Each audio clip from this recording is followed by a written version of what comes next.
So I realize I have a couple videos that are basically based off of modern movies and how I perceive them. Like my last one was Godzilla Minus One, where I saw that a foreign film has done so much better than American films. And you know what? After I came back and saw Madame Web with my girlfriend for Valentine's Day weekend, she wanted to see it. I wasn't opposed to it. I know who Madame Web is. I'm familiar with the comics. I'm familiar with the lore. So I wasn't ready to just pounce on this movie and hate it based on quote unquote forced diverse stuff, because at least, hey, they got a lot of the characters right and everything like that, and they were trying to work it in. Now, was the script a little bland, and was it just a little like, okay, we've seen an origin story before?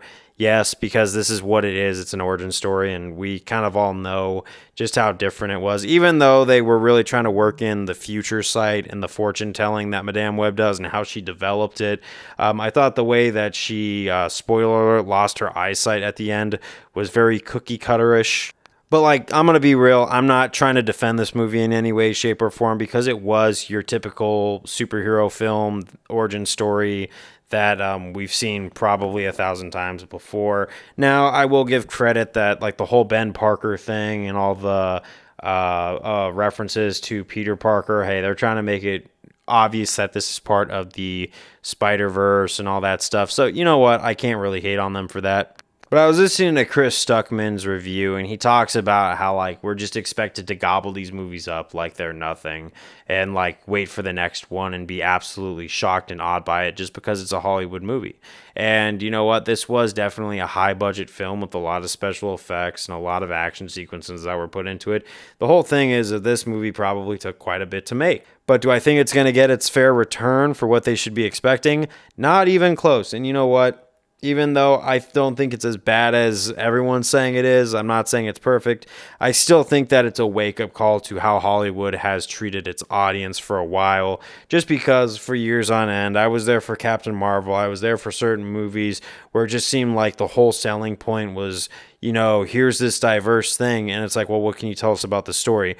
We can't tell you anything about the story, and sometimes, more often than not, the story just kind of seemed a little non-existent because the whole politics were so shoved in our faces about the whole thing. Where even though the sad part is, in this one, the politics behind it really wasn't that big a deal. Maybe there were a couple things here and there, but I always thought those were just character developments. But it didn't seem too politicized, and I think that's the problem. By the time the Hollywood audience and the people looking at what Hollywood has become got to this movie, they were so hyper focused on finding one.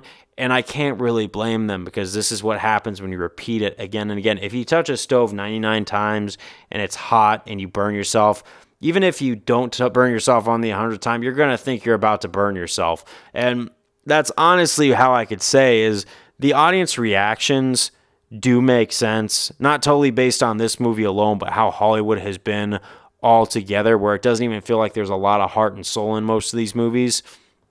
All it really is, it just seems like such corporate stuff where it's like a bunch of suits disconnected from human nature, because all they're thinking about money is thinking, how can I relate to these people with feelings?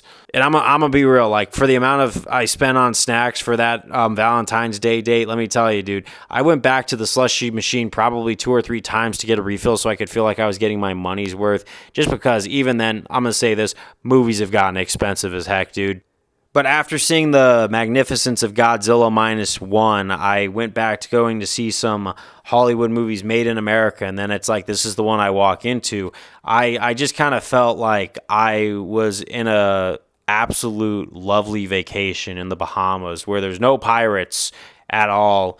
And then I come back for my first day at work, and then there's a total emergency that I'm put in charge of dealing with. It's just a shift from paradise to absolute, oh man, we're back in the swing of this, aren't we? So no, this is not the best. This is not the worst I've ever seen.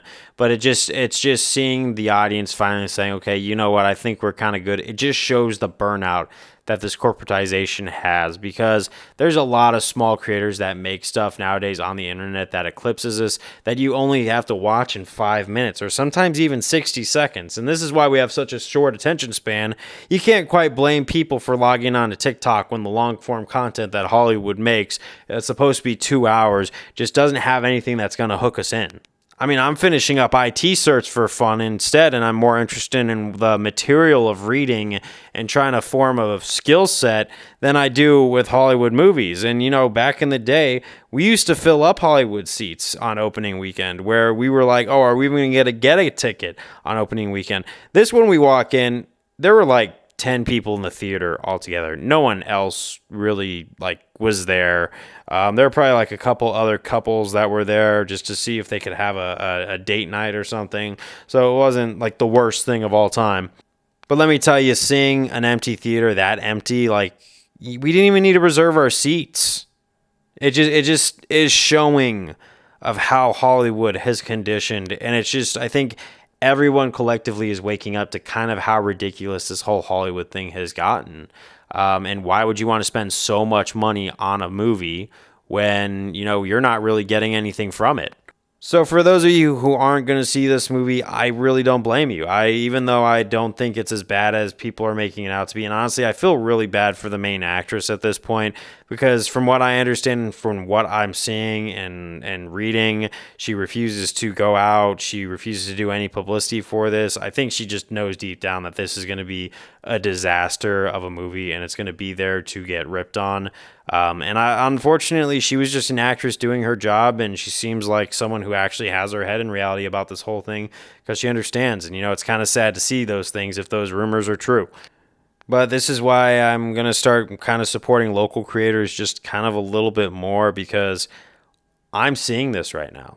The reaction of the audience, I don't blame them at all. In fact, honestly, I think that they should, because I want to be excited to go to the movies again. I want to know what actually happened all over again. I want to go back to the movies with excitement and not, am I even going to enjoy this anymore? You feel me? So for those of you who are just kind of burnt out from what Hollywood has been doing for the past few years, go ahead, make your voices heard, give yourself an effort, because you have tried to stop this thing. I don't think Hollywood ever is going to look itself honestly and look itself in the mirror, though. We can only hope. But the thing is narcissistic people never look at themselves. They're always going to point the finger and blame you, the consumer, for not liking it. And I think that's the thing, is that's what Hollywood has basically boiled down to, is a bunch of self-absorbed, disconnected from any human emotion people who just lack any sort of empathy. So, maybe you might be wasting your breath by making it heard. This is why you don't like this movie, because guess what? They're probably not going to hear it. They're going to spin it in their own little mind view and think that you're just being a meanie head to them.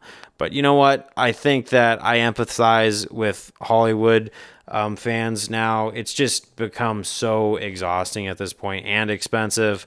But I don't think this movie is going to be remembered at all, and it's unfortunate to seeing such a great thing fall so far in less than a decade. But I will see you guys on the next one. Peace out.